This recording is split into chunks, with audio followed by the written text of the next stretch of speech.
Ngayon ho, puntahan na natin. May ipapahuli, ipinapahanap, ipapaaresto, OSLECCOM. Paano na, kung si Imee Marcos po, nandun sa DDS po yun, eh. Ano, nandun sa DDS po yun. O, dito muna tayo. Eto ha, shh, oy, mga lintik kayo, mga DDS, hindi kayo nagko-comment. Mag-comment kayo dyan. Wala pala itong mga to, eh. Pagka yung mga mahihinang vlogger, kapagka yung medyo, ibang vlogger, comment kayo ng comment, pero dito hindi kayo mag-comment. Kaya ako pa naghihimok sa inyo, mag-comment kayo. 'Di ba mga DDS? Duwag pala kayo, eh, mahihina loob niyo, 'no? Tapos ang gagawin ng mga DDS kapag kailan ho tapos na yung ano, yung vlog at live natin, saka raratsyada nung mga comment nila. Saka magsasalita kung kailan wala na ako. 'Di ba, oh, may kasiguran, bossing Ninong Mark, nag-iiyakan na sila. Kutusan ko pa ulo niyang mga 'yan, eh. Eto, shh, hoy mga DDS, pakinggan niyo ito, pinapahanap yung mga ano, kasamahan ninyo, 'no? Sabi ni David Perez muna, oh, "Boss, importante, check niyo online. Kaya pala galit DDS na Marcoleta dahilan ay hindi naman kamukha ni VP Sara si Chucky, obvious fake news daw. Ang totoo daw ay si Tiffany Valentine." Sino yun? Hindi ko kilala yun, eh, 'no? Oh, magko-comment na ang mga bangag na 'yan. Ang tagal mag-comment ng mga 'yan, eh. Ngayon eto, pakinggan niyo. Gagalit kayo kay ombudsman nito, bakit? Pinapahanap yung mga kasamahan niyo. Oh, pakinggan niyo. Pahanap na ni Ombudsman Boying Remulla ang mga nasa likod ng bali-balitang na-ospital siya at sa kanyang pagsipot ngayong araw. Ako po, madami kong kaibigan niya, pinag-i-screenshot ko, oo. Putragis kayo, bahala kayo sa buhay niyo, nagpapakalat kayo ng fake news, eh, 'no? Tapos isa-isa. Tapos pinapanood pala ako ng mga kaibigan ko, mga DDS, oh, 'no? Lang yata nilaglag ako, 'no? Hindi, oo, ini-screenshot ko mga kababayan. Yung mga nag-ano, yung mga nag-post na mamamatay na, patay na, RIP si Boying Remulla, pinag-i-screenshot ko. Ngayon ise-send ko. Kanino? Ise-send ko, kaila Boss Mike Cervera, kasi yan, mga yan merong mga tapos ise-send kay Attorney Claire Castro, tapos ise-send diyaan kay Ombudsman Remulla. O, di ba? Eh, di happy-happy.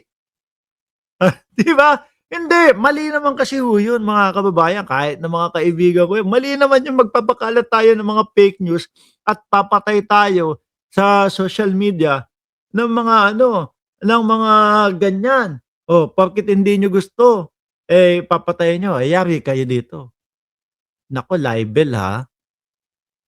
Kung sakali mang libel yung ikaso sa inyo, naku, yari kayo ha. Bakit? Libel ho, may kulong sa Pilipinas ang libel, 'no? Hindi ho gaya o tulad sa ibang bansa na ano, sa ibang bansa ho, sige bayad danyos ka. Sa Pilipinas ho, kasong kriminal ang libel, o yari kayo, pasok kayo.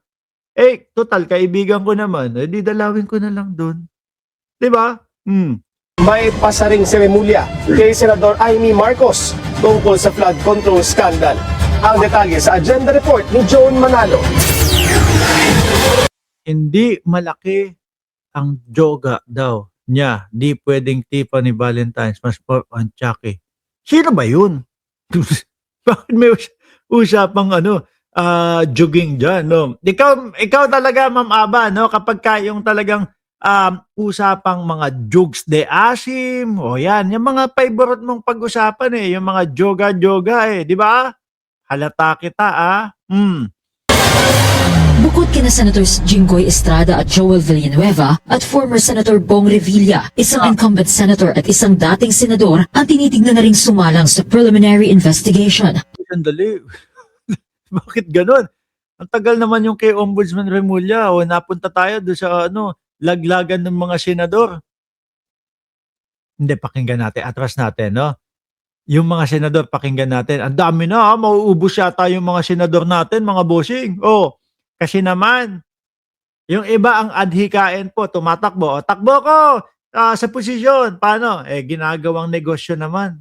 yung kanilang pwesto. Joel Villanueva at former Senator Bong Revilla, isang incumbent senator at isang dating senador, ang tinitignan na ring sumalang sa preliminary investigation. Ayon kay Ombudsman Jesus Crispin Remulla, pero ayaw na munang magbanggit ni Remulla ng mga pangalan. Let's just lay off with the names kasi it's misinterpreted and some people want to push the issue more and try to put a date. I will not do that. Tapos na tayo ron. I think we've learned our lesson from that. That we cannot give any dates or any commitments about anything. It's just that you see us here every day. We're Mayo, usog nga natin. Yung yung sa mga DDS. alam niya ako, hindi ko alam. So there's no truth to that, Ito yung sabi kay Amy Marcos, buti siya alam niya, ako hindi ko alam. sir. Ako, so, Natang nagmamagaling lang. gagaling. Matatanda ang ilang senador at dating senador na rin ang nakasala ngayon sa fact-finding investigation ng Ombudsman kaugnay ng flood control scandal. Sa usapin naman ang sinasabing Cabral Files, selyado pa raw ito at hindi pa rin nabubuksan ng Ombudsman. Handa man silang buksan ito, delikado raw na pinag-uusapan at isinasa publiko ang laman o impormasyon mula sa mga dokumentong kasing sensitibo nito. Kung sasabihin na nanggaling sa isang tao na namatay na ang dokumento, paano mo patutunayan yun? Ang pwede mo Correct, oo nga. Yan na yung kay yan na yung kay Leviste. Mamaya puntahan natin yan. Hanapin ko usog ka nga yung sa sa mga DDS. pinapansin namin. Diba?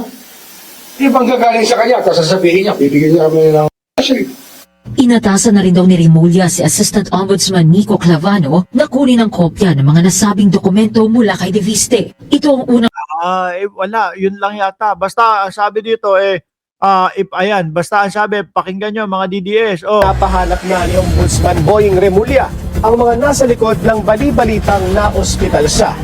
Yan, lagot kayo. Bahala kayo sa buhay ninyo. Pagka walang pampiyansa, edi pumunta kay BP Sara. Pwede kayo hingi ng pampiyansa doon. Ay, BP, bakit? Kasi pinatay namin doon sa, sa social media, si Ombudsman Remulla, nakasuhan kami ng libel. Mga bossing, hindi naman po porket